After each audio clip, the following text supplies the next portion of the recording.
Download Neetpedia app for more video lectures. Neetpedia app को download करें for more video lectures.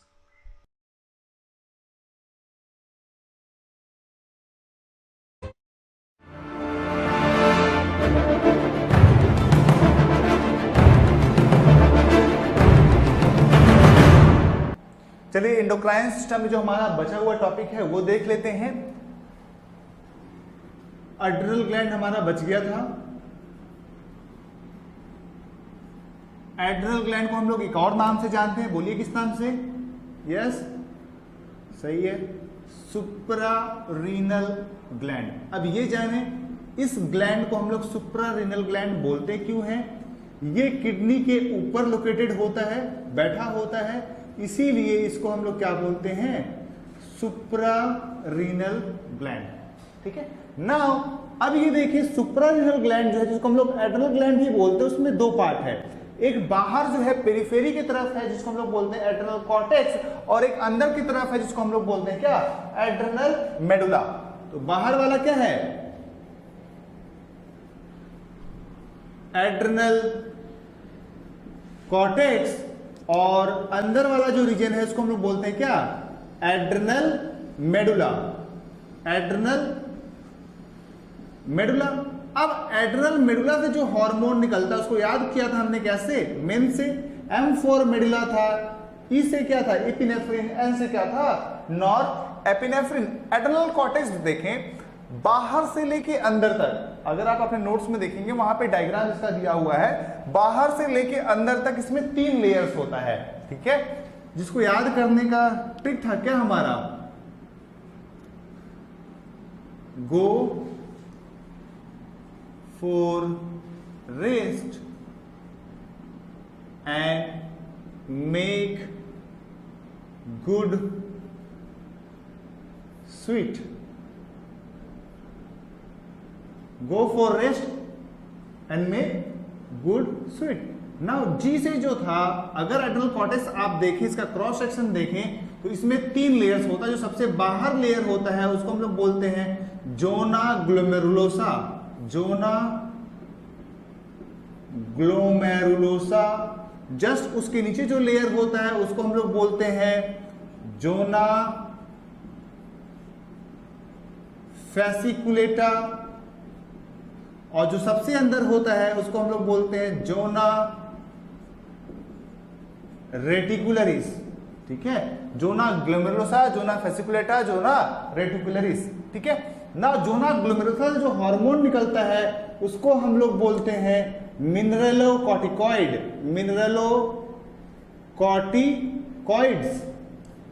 जो fasciculata से निकलता है उसको हम लोग बोलते हैं ग्लूकोकॉर्टिकॉइड्स, और जो रेटिकुलरिस से मिलता है उसको हम लोग बोलते हैं sex steroids. Sex steroids. Okay. Now अब देखिए इसको याद करने का ट्रिक कैसे है? गो for rest and make good sweet. ये जी है मतलब जोना ग्लोमेरुलोसा क्या निकालेगा? मिनरलोकॉर्टिकॉइड्स। एफ से जोना फेसिकुलेटा निकालेगा क्या? ग्लूकोकॉर्टिकॉइड्स। आर से रेटिकुलरिस सिक्रेट करेगा क्या? Sex steroids. ठीक है। अब एड्रिनल कॉर्टेक्स के एक एक हार्मोन्स को हम लोग अलग अलग करके देखेंगे।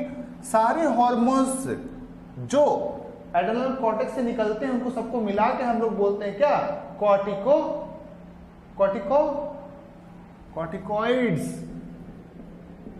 कॉर्टिकॉइड्स। ठीक है। मिनरलोकॉर्टिकॉइड, ग्लूकोकॉर्टिकॉइड, सिंपल तो याद था ना। सेक्स कॉर्टिकॉइड बोलिए या सेक्स स्टेरॉइड बोलिए, बात एक ही है। नाउ कॉर्टिकॉइड्स में जो सबसे पहला हम लोग पढ़ते हैं मिनरलोकॉर्टिकॉइड, जो कि जोना ग्लोमेरुलोसा से निकलता है, उसका फंक्शन देखते हैं। मिनरलोकॉर्टिकॉइड्स। नाउ मिनरलोकॉर्टिकॉइड्स की अगर बात करें, इसमें जो मेन हार्मोन है, मिनरलोकॉर्टिकॉइड कहने का मतलब है मिनरल से है। दैट मीन्स ये मिनरल्स के लेन देन में कुछ हेल्प करेगा, उसको रेगुलेट करेगा, इसीलिए इसको हम लोग बोलते हैं मिनरलोकॉर्टिकॉइड्स। ओके। ना इसमें जो है अ ग्रुप ऑफ हार्मोन है, जो इसमें मेन हार्मोन है जो आपको पढ़ना है वो है एल्डोस्टेरोन। आपको जो पढ़ना है वो है एल्डोस्टेरॉन। ठीक है, एल्डोस्टेरॉन की अगर हम बात कर रहे हैं, यहां पे देखिए एल्डोस्टेरॉन का फंक्शन क्या है। देखिए एल्डोस्टेरॉन सिक्रीट कब होता है, जब आपका ब्लड प्रेशर कम हो जाता है और जब आपके बॉडी में सोडियम कम हो जाता है। When sodium decreases and blood pressure falls, जब ब्लड प्रेशर फॉल हो जाता है या सोडियम बॉडी में कम हो जाता है, उस समय एड्रेनल ग्लैंड जो है क्या निकलता है, एल्डोस्टेरॉन। अब देखिए एल्डोस्टेरॉन जाता है किडनी में, एल्डोस्टेरॉन गया कहां पे, किडनी में। किडनी से क्या किया, सोडियम को एब्जॉर्ब करके ब्लड में भेज दिया। ठीक है, क्या यहां पे डिफिशियंसी थी, सोडियम की कमी थी ना, तो एल्डोस्टेरॉन निकला, इसने क्या किया, एल्डोस्टेरॉन निकला और क्या कर रहा है यहां पे, सोडियम को ब्लड में भेज रहा है। अब जब सोडियम ब्लड में जाएगा, सोडियम ब्लड में जाएगा, ये देखिए मान लीजिए सोडियम है, ये सोडियम अपने साथ बहुत सारा वाटर भी लेकर आएगा ब्लड में, ये सोडियम अपने साथ बहुत सारा वाटर भी ब्लड में लेके आएगा। दैट मींस ब्लड का वॉल्यूम क्या होगा, पहले अगर 5 लीटर ब्लड था क्या हो जाएगा 6 litre, just imagine 6 litre blood हो गया। जब ब्लड का वॉल्यूम बढ़ गया तो ब्लड प्रेशर क्या होगा, बढ़ेगा। दैट मींस क्या हुआ था, बॉडी ने सोडियम, बॉडी की कमी आई, बीपी फॉल हुआ तो तुरंत एड्रेनल कॉर्टेक्स सीक्रेट किया क्या, एल्डोस्टेरॉन, और एल्डोस्टेरॉन क्या किया, सोडियम और वाटर का रीअब्जॉर्प्शन बढ़ा दिया, सोडियम सही हो गया, बीपी भी सही हो गई। नाउ अब देखें, ये जो सोडियम एब्जॉर्प्शन होता है किडनी से होता है, किडनी से कहां से होता है, ये क्वेश्चन पूछा जाता है आपसे। तो देखें नेफ्रॉन में प्रॉक्सिमल कन्वोल्यूटेड ट्यूब्यूल होता है, फिर क्या लूप ऑफ हेनले होता है, देन डिस्टल कन्वोल्यूटेड ट्यूब्यूल होता है। क्या क्या होता है, PCT, loop of Henle, DCT. इस डीसीटी से ही सोडियम का एब्जॉर्प्शन होता है। इतना ही नहीं, ये सोडियम का एब्जॉर्प्शन करवाता है और पोटेशियम का एक्सक्रीशन करवा देता है। It causes sodium absorption, sodium को एब्जॉर्ब कर लेता है और बदले में एक्सक्रीट कर देता है क्या, पोटेशियम, पोटेशियम का एक्सक्रीशन करवा देता है। दैट मीन्स अगर हम बोले ये इसका ओवरऑल फंक्शन आपसे अगर बात करें तो ये ब्लड में सोडियम का लेवल बढ़ाएगा, लेकिन पोटेशियम का लेवल क्या करेगा, ये घटा देगा। ओके, नाउ मिनरलोकॉर्टिकॉइड का सिक्रीशन एसीटीएच के कंट्रोल में नहीं होता है, not controlled by ACTH. Okay, now तो सिक्रीशन कंट्रोल कैसे होता है, यस ब्लड सोडियम लेवल और बीपी ही इसका कंट्रोल करता है। दैट मींस ये फॉल करेगा तो इसको स्टिमुलेट करेगा। यहां पे मैं एक पॉइंट लिख दे रहा हूं क्योंकि एग्जाम में आपके पूछा जाता है, सिक्रीशन ऑफ एल्डोस्टेरॉन, या आप बात कर लीजिए mineralocorticoids is not in under control of ACTH. समझ में?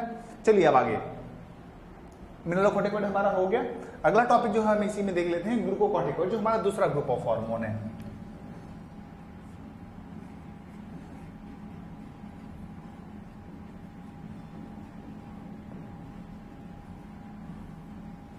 ग्लूकोकॉर्टिकॉइड्स, ठीक है, ग्लूकोकॉर्टिकॉइड्स की बात करें तो यहां पे वर्ड ही आपको इंडिकेट कर रहा है ये ग्लूकोज का मेटाबॉलिज्म से रिलेटेड है। It is related with the metabolism of glucose.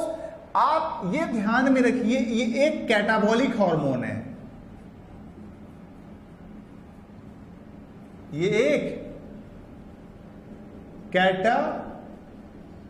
कैसा हार्मोन है, this is a catabolic hormone. That means ये क्या करता है, डिस्ट्रॉय करता है। देखिए ये क्या करता है, ये मान लीजिए हमारा ब्लड पूल है, ये मैं इस डायग्राम से आपको ब्लड इंडिकेट करवा रहा हूं, खून सर काला है,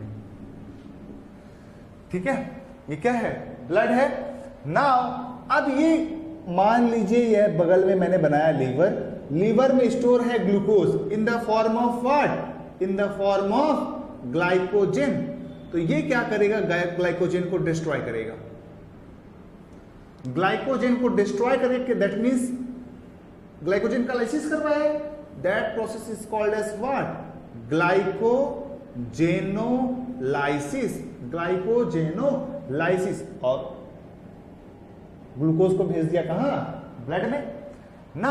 और एक देखें, इतना ही नहीं, इसका एम आपको पता चल गया क्या है, ब्लड ग्लूकोज लेवल को बढ़ाना। इसका एम क्या है भाई, ब्लड ग्लूकोज लेवल को बढ़ाना। अब ये और कौन कौन से प्रोसेस से ब्लड ग्लूकोज को बढ़ा सकता है, it can increase blood glucose level by process known as gluconeogenesis, gluconeogenesis, that means generation of glucose, genesis मतलब generation of glucose from non carbohydrate source. ठीक है, ये क्या करेगा, ग्लूकोज का जनरेशन करवाएगा from non carbohydrate source. Example, fat से glucose करवा दिया, मान लीजिए फैट से इसने ग्लूकोज बनवा दिया, उसको बोलेंगे ग्लूकोनियोजेनेसिस। दैट मीन्स अल्टीमेटली फिर क्या करेगा, ये ब्लड ग्लूकोज के लेवल को बढ़ाएगा। अगर आपको याद हो पैनक्रियाज और इंसुलिन अगर याद हो, इंसुलिन का काम होता है क्या, ब्लड ग्लूकोज लेवल को घटाना। इंसुलिन का क्या काम होता है, ब्लड ग्लूकोज लेवल को घटाना। लेकिन ये क्या कर रहा है, ब्लड ग्लूकोज लेवल को बढ़ा रहा है। That means this can be called as anti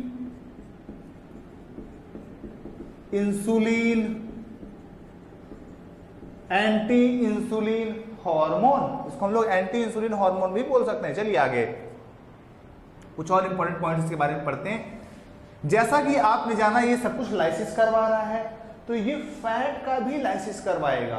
ठीक है, फैट का भी लाइसिस करवाएगा। मान लीजिए फैट है, फैट का लाइसिस करवाया, दैट मीन्स लाइपोलाइसिस। और फैट जो टूटता है, मान लीजिए फैट है, फैट टूट के बनाता है क्या, टूटकर बनाएगा ये, टूटकर बनाएगा ये क्या, fatty acid and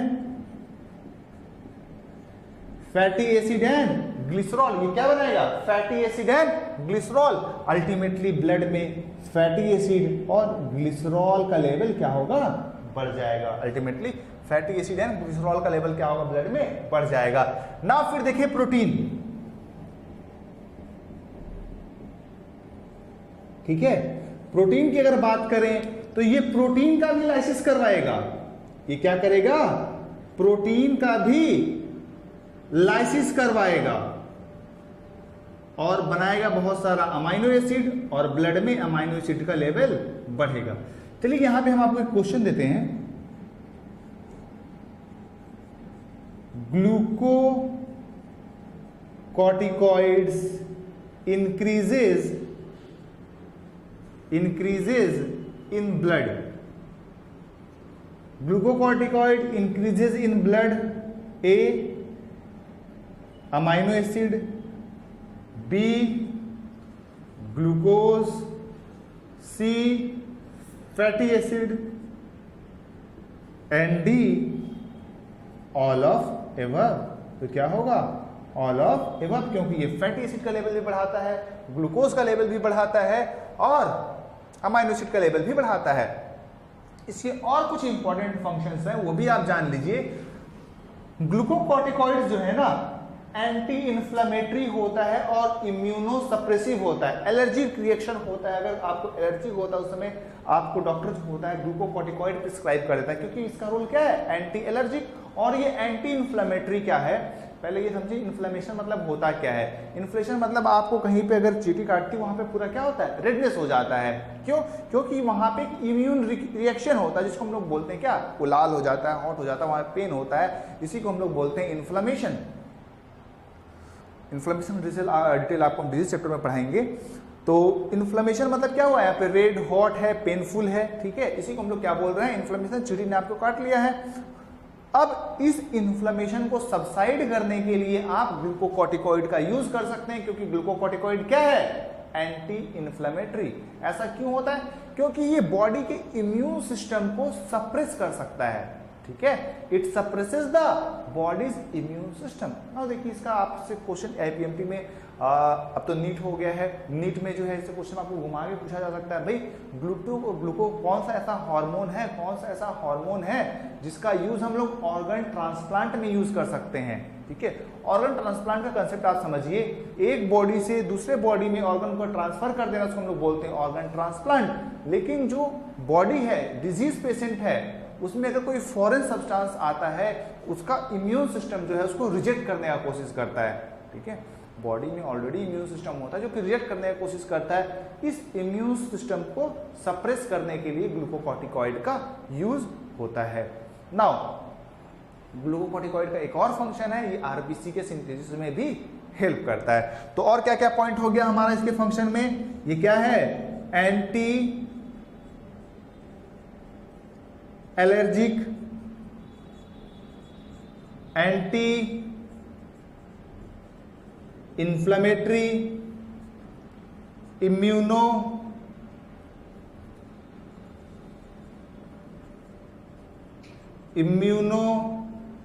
suppressive, immuno suppression immune system को क्या करता है, सप्रेस करता है।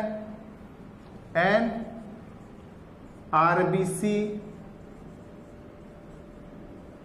प्रोडक्शन। ठीक है, anti allergic, anti inflammatory, immunosuppressive, RBC production. Now जो हमारा बच गया क्या, सेक्स स्टेरॉइड, उसको हम लोग आगे देखते हैं। लेकिन अब तक हमने क्या पढ़ा, एक बार हम फिर से सारा पॉइंट्स देख लेते हैं फटाफट। चलिए, एड्रल ग्लैंड है, एड्रल ग्लैंड को हम लोग क्या बोलते हैं, सुप्रारीनल ग्लैंड। सुप्रारीनल ग्लैंड क्यों बोलते हैं, बोलिए फटाफट, क्योंकि किडनी के ऊपर है, सुप्रा भाई ऊपर वाले तल्ले पे है ना, इसीलिए इसको क्या बोलते हैं, सुप्रारीनल ग्लैंड। ना जो बीच वाला पोर्शन है उसको, बीच वाला पोर्शन कहीं भी हो, मेडुला ही बोलते हैं। अगर किडनी में है तो उसको रीनल मेडुला बोलेंगे, अगर एड्रनल में है उसको क्या बोलेंगे, एड्रनल मेडुला। चलिए आगे देखें, एड्रनल मेडुला से जो हार्मोन निकलता है उसको याद करने का तरीका है क्या, MEN, मेन।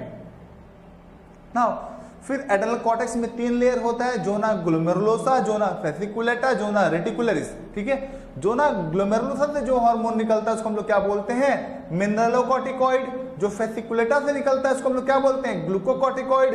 जो रेटिकुलरिस से निकलता है उसको हम लोग क्या बोलते हैं, सेक्स स्टेरॉइड्स। ना कॉर्टिकॉइड देखिए यहाँ पे, जो मिनरलोकॉर्टिकॉइड है उसमें जो मेन हार्मोन इंक्लूडेड है वो आपको पढ़ना है, एल्डोस्टेरोन। दिमाग में घुसा लीजिए, क्या एल्डोस्टेरोन का सिक्रीशन एसीटीएच कंट्रोल नहीं करता है, एसीटीएच कंट्रोल नहीं करता है। जी हाँ, कौन कंट्रोल करेगा भाई, सोडियम और बीपी। अगर सोडियम लेवल ब्लड में घटा, बीपी घटा, तो इधर से एल्डोस्टेरोन बढ़ा। एल्डोस्टेरोन को कौन बढ़ाएगा ब्लड में, AC, adrenal cortex.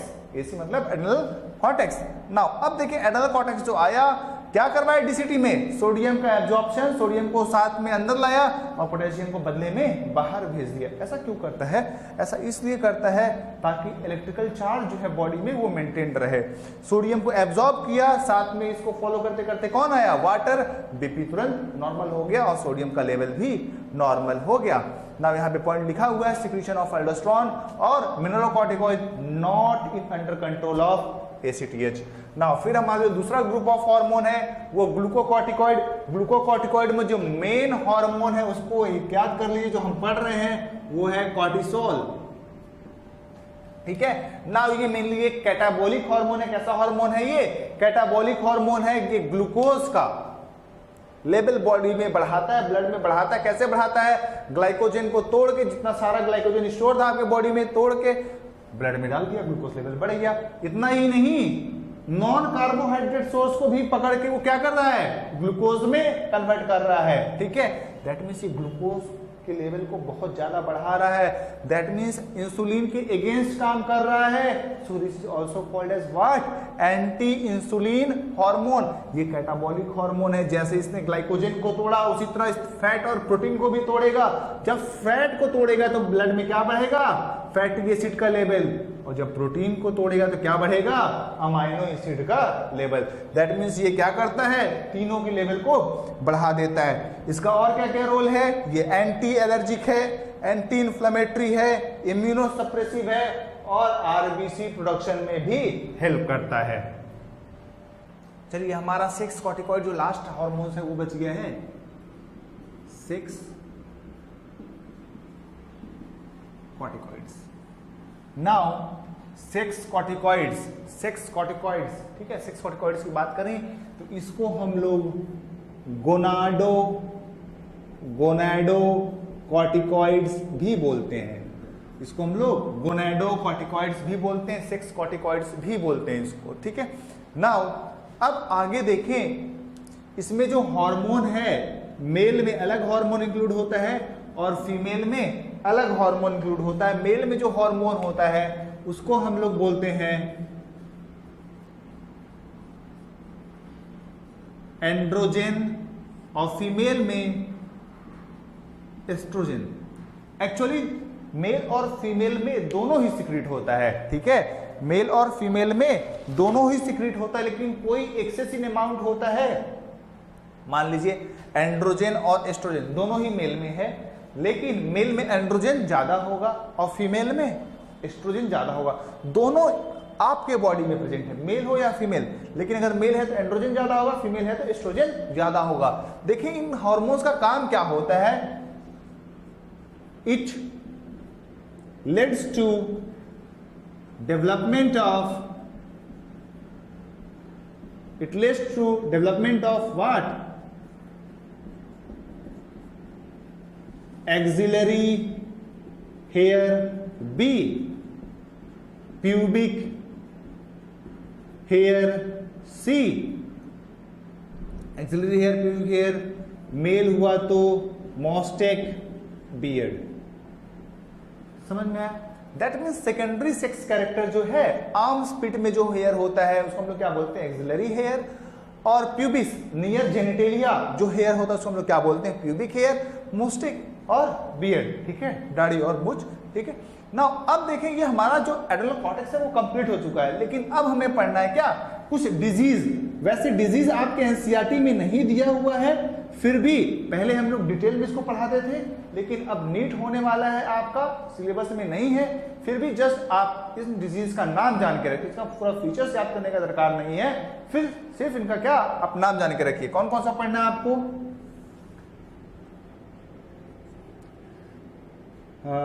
Edison's disease,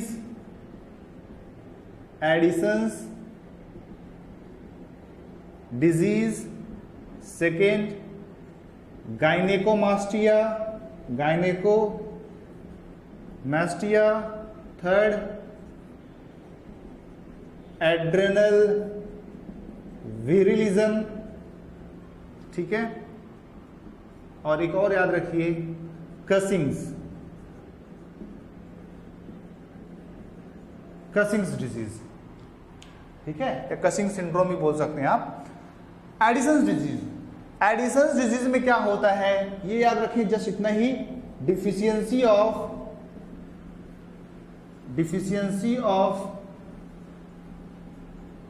aldosterone. अगर बॉडी में एल्डोस्टेरोन कम हो जाए उसको हम लोग क्या बोलेंगे, एडिसन्स डिजीज।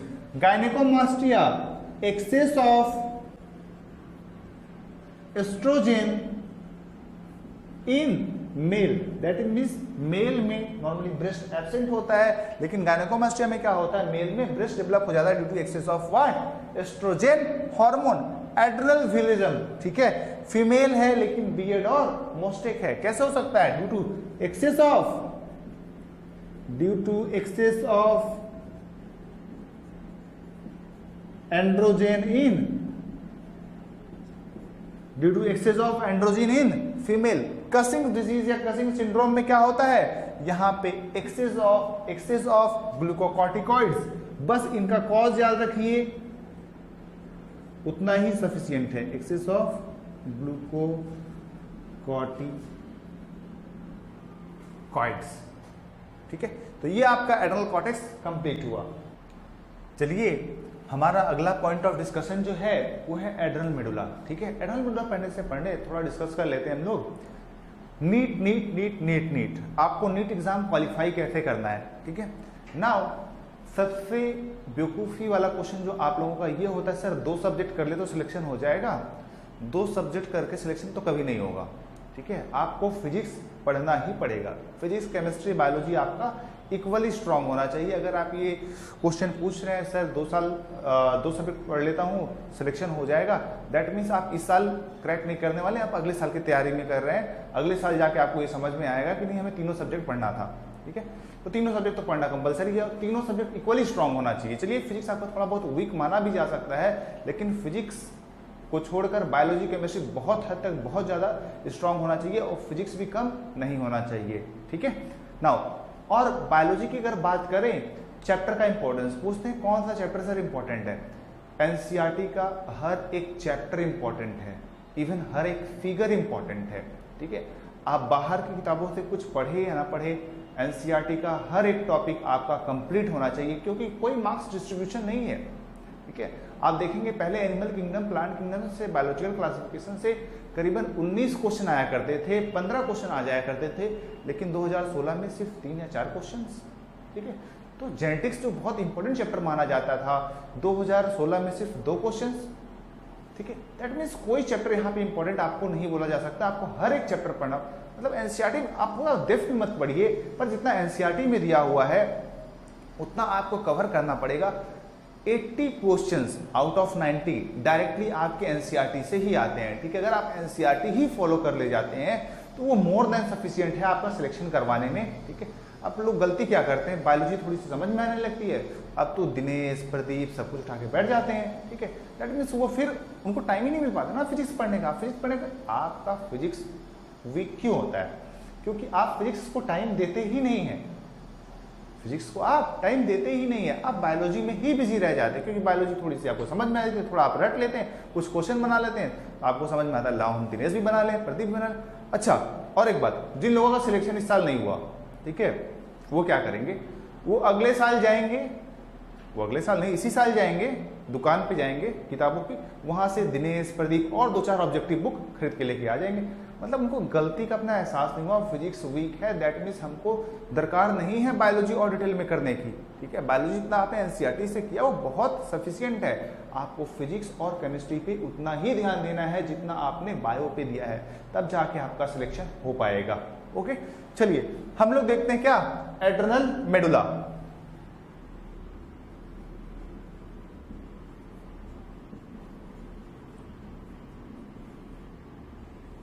ठीक है, नाउ एड्रेनल मेडुला का जो ओरिजिन होता है उसकी हम लोग बात करते हैं। एड्रेनल मेडुला जो होता है वो एक्टोडर्मल इन ओरिजिन होता है,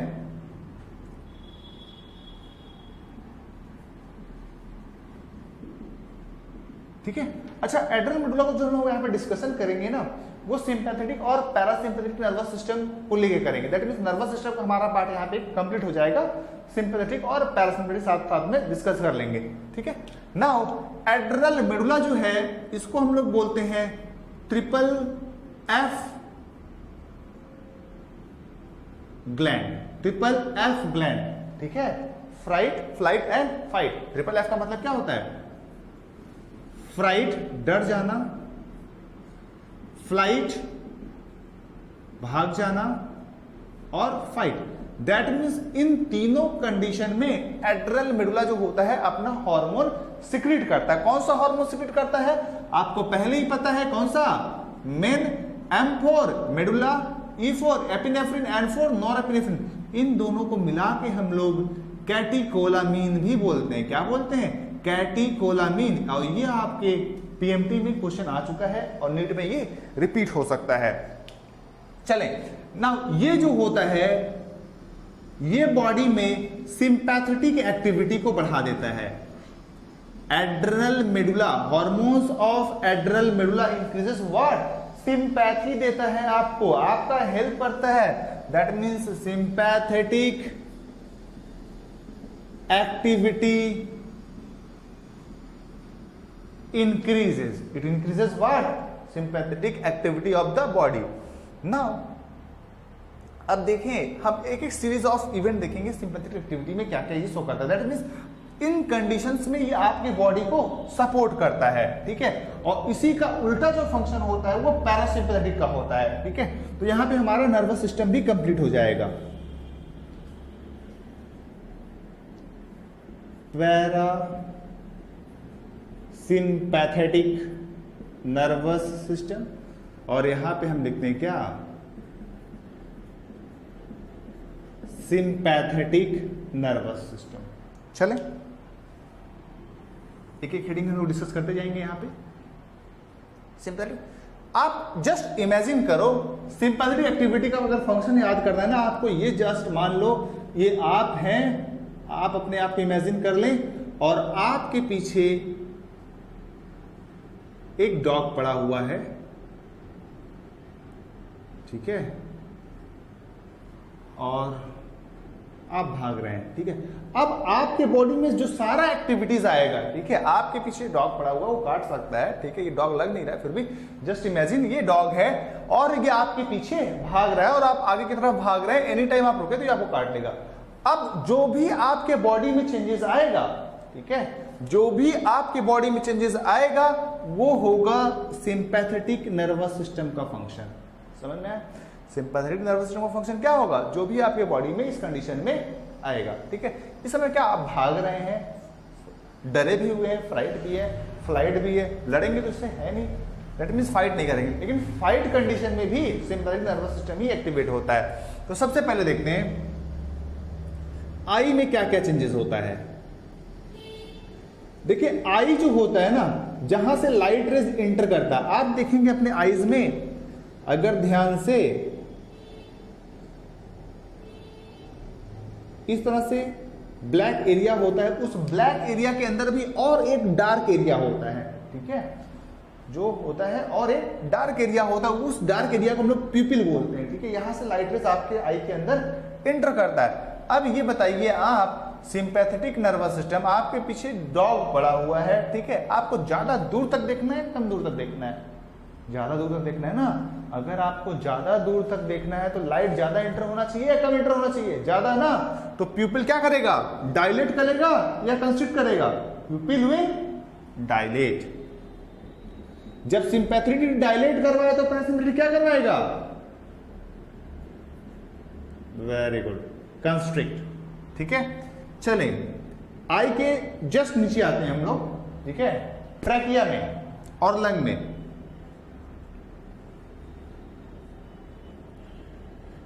ट्रैकिया, अब बताएं आप दौड़ रहे हैं, ठीक है, आप दौड़ रहे हैं तो आपको ऑक्सीजन ज्यादा चाहिए या कम चाहिए? आपको ऑक्सीजन ज्यादा चाहिए, दैट मीन्स आपके ट्रैकिया में क्या ज्यादा एयर आना चाहिए, दैट मीन्स आपका ट्रैकिया जो है क्या होगा? वो डायलेट होगा। Trachea will dilate. अगर यहां पे डायलेट हुआ है तो पैरासिम्पैथेटिक क्या करवा देगा इसको? कंस्ट्रिक्ट। ब्रीदिंग रेट, आप जब दौड़ते हैं तो ब्रीदिंग रेट क्या होता है आपका? बढ़ता है, दैट मीन्स सिंपैथेटिक, आपके पीछे कुत्ता पड़ा हुआ है, ब्रीदिंग रेट क्या होगा आपका? बढ़ेगा।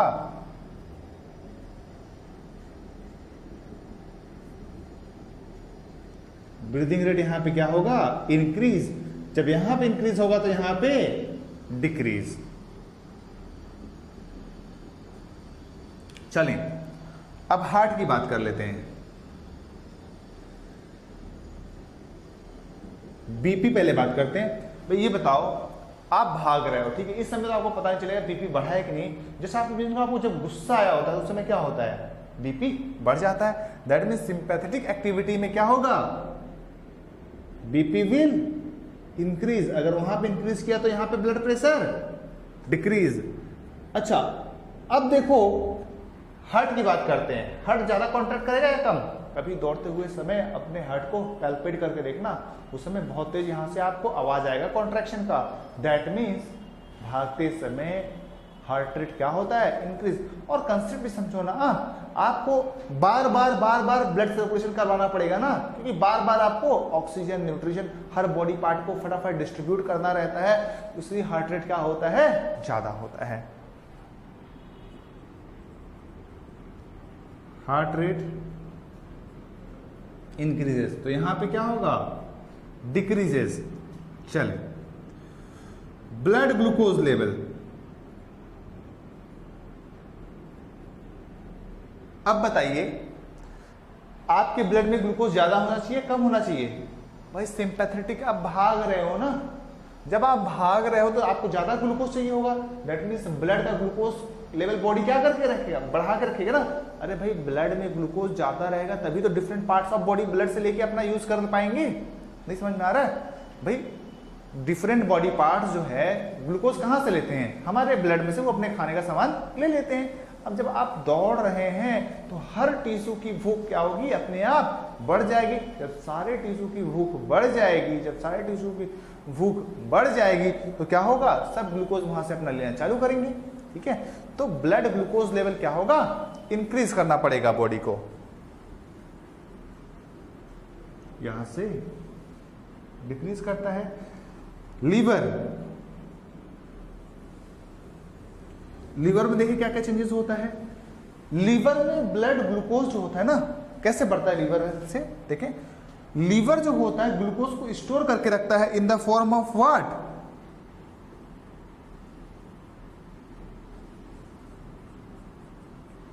लीवर जो स्टोर करके रखता है ग्लूकोज को in the form of what, glycogen. ठीक है, तो ये क्या करता है, ग्लाइकोजेनोलाइसिस, ग्लाइकोजन को तोड़ देता है, ग्लाइकोजेनोलाइसिस तोड़ के उसको ब्लड में भेज देता है, ब्लड का ग्लूकोज लेवल बढ़ जाता है। तो यहां पे ग्लाइकोजन लाइसिस हो रहा है ना, टूट रहा है ग्लाइकोजन, यहां पे क्या होगा, ग्लाइकोजिनेसिस, ग्लाइकोजेनोलाइसिस, और ये हो गया क्या, ग्लाइकोजिनेसिस। चलें इंटेस्टाइन की बात करते हैं हम लोग। भाई ये बताओ, ठीक है, पेरिस्टालसिस मूवमेंट होता है ना, आपका स्टूल क्लियर कैसे होता है सुबह सुबह, यहाँ पे एक पेरिस्टालसिस वेव लाइक मोशन होता है, आपका स्टूल जो होता है वो बाहर निकल जाता है। अब बताओ आप दौड़ रहे हो और आपके पीछे डॉग पड़ा हुआ है, तो पेरिस्टालसिस मूवमेंट अगर इंक्रीज हो गया तो क्या होगा, सोच रहे हैं ना, तो पेरिस्टालसिस मूवमेंट क्या होगा सिंपैथेटिक में, डिक्रीज होगा ना, अगर बढ़ गया तो मुश्किल हो जाएगा। Peristaltic movement decreases. अब यहाँ पे आप आराम से इसको इंक्रीज करके क्लियर कर सकते हैं। ठीक है, नाउ दूसरा देखिए, यहाँ पे जो होता है एनस के पास एक स्फिंक्टर होता है। स्फिंक्टर मतलब एक रबर स्ट्रिंग, ठीक है, जो फीमेल्स अपने बालों में लगाती हैं, उसी तरह से हमारे बॉडी में भी क्या पाया जाता है, स्ट्रिंग्स। ठीक है, ये रबर क्या करेगा, इसको यहाँ पे क्लोज करके रखेगा। तो यहाँ पे क्या होगा, ये कंस्ट्रिक्ट करेगा या डायलेट करेगा, अगर डायलेट किया तो आप भाग रहे हैं, समझ रहे हैं, स्टूल बाहर आ जाएगा, तो बाहर इसको नहीं निकालना है ना, तो यहाँ पे क्या करेंगे हम लोग, कंस्ट्रिक्ट, इसको क्या करेंगे हम लोग, डायलेट। ठीक है, चलें सेवंथ आ जाए, यूरिनरी ब्लैडर। ठीक है, यूरिनरी ब्लैडर, यूरिनरी ब्लैडर का अगर आप स्ट्रक्चर एक बार देख लें, तो यहां पे एक स्फिंक्टर होता है, ऑब्वियसली स्फिंक्टर क्या होगा, क्लोज या कंस्ट्रिक्ट, और इसके बाहर एक मसल्स भी रहता है जो कि कॉन्ट्रैक्ट करता है। ठीक है, अगर कॉन्ट्रैक्ट, जब यूरिन आपको बाहर निकालना होता है तो ये कॉन्ट्रैक्ट करता है और ये स्फिंक्टर जो है यहां से खुल जाता है, रिलैक्स कर जाता है, यूरिन बाहर आता है। इस समय बताइए क्या होगा, सिंपैथेटिक नर्वस सिस्टम में ये रिलैक्स कंडीशन में रहेगा, तो डिट्रूशन क्या होगा,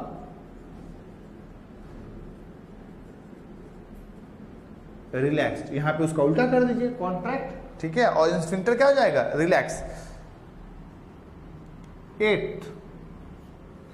एट्थ में आपका यूरिनरी ब्लैडर हो गया, इंटेस्टाइन हो गया। चले इरेक्टर पिलाई आप एक देख लीजिए, इरेक्टर पिलाई। ठीक है, इरेक्टर पिलाई कहने का क्या मतलब है, ये जो आपका हेयर्स है ना हैंड पे, ठीक है, ये जो है आप जब डर जाते हैं ना, इरेक्ट हो जाता है। ये इरेक्ट क्यों होता है, क्योंकि इरेक्टर पिलाई जो होता है एक मसल्स होता है हेयर से रिलेटेड, जिसको हम लोग बोलते हैं इरेक्टर पिलाई, वो कॉन्ट्रैक्ट कर जाता है। ठीक है, तो आपको जब डर लगता है कौन काम करता है, सिंपैथेटिक, तो इरेक्टर पिलाई यहां पे करेगा कॉन्ट्रैक्ट, और यहां पे रिलैक्स। तो ये सारे फंक्शन हैं किसके, एड्रनल, ये वाले नहीं, ये वाले सारे फंक्शन किसके हैं, एड्रनल मेडुला के। लेकिन हमने साथ में क्या कवर कर लिया, sympathetic and parasympathetic nervous system, क्योंकि एड्रनल मेडुला जो है वो सिंपैथेटिक नर्वस सिस्टम से ही रिलेटेड है। चलो एक बार फिर से सारा टॉपिक आप फिर से देख लें। एड्रेनल मेडुला जो हार्मोन निकलता है उसको हम लोग क्या बोलते हैं, men. M for medulla, E for epinephrine, N for norepinephrine. Ectodermal in origin है, इसको हम लोग ट्रिपल एफ ग्लैंड बोलते हैं। फ्राइट एंड फ्लाइट, और सिंपैथेटिक एक्टिविटी को ये बढ़ा देता है। कैसे याद रखेंगे? जस्ट मान लीजिए एक कुत्ता, एक डॉग आपके पीछे पड़ा हुआ है, sympathetic nervous system, parasympathetic nervous system, sympathetic eye जो होगा यहाँ पे क्या होगा, प्यूपिल विल डायलेट, ज्यादा लाइट रेज एंटर करेगा, यहाँ पे क्या होगा, constrict. Now trachea will dilate, यहाँ पे कंस्ट्रिक्ट, ब्रीदिंग रेट बढ़ेगा, ब्रीदिंग रेट घटेगा, बीपी और हार्ट रेट दोनों इंक्रीज, यहाँ पे डिक्रीज, ब्लड ग्लूकोज इंक्रीज, वहां पे डिक्रीज। लिवर में क्या होगा, ग्लाइकोजन को तोड़ा जाएगा, ग्लाइकोजेनोलाइसिस, यहाँ पे क्या होगा, ग्लाइकोजन का synthesis, that is glycogenesis. Peristalsis movement decrease, यहाँ पे इंक्रीज। एनल स्फिंक्टर को क्या करेगा, यहाँ पे कंस्ट्रिक्ट, यहाँ पे रिलैक्स। यूरिनरी ब्लैडर डिट्रूसर कॉन्ट्रैक्ट, और स्फिंक्टर जो होगा यूरेथ्रल कंस्ट्रिक्ट, यहाँ पे रिलैक्स। इलेक्ट्रोपिलाई यहाँ पे कॉन्ट्रैक्ट, यहाँ पे रिलैक्स।